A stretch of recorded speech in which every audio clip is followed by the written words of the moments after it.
La mozzarella è buona già così, ma ripiene parmigiano. Ecco tutti i caffè.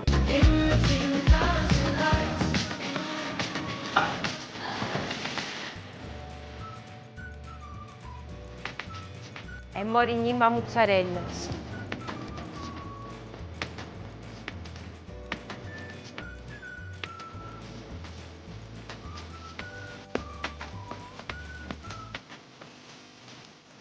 E ora è arrivato il mio momento preferito, impaniamo la mozzarella.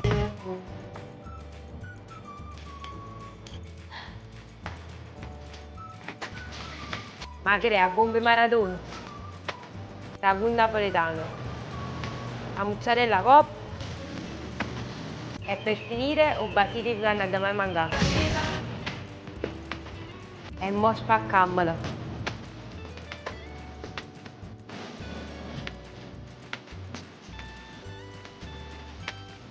La mozzarella ripiena te la ci fatto con cuore.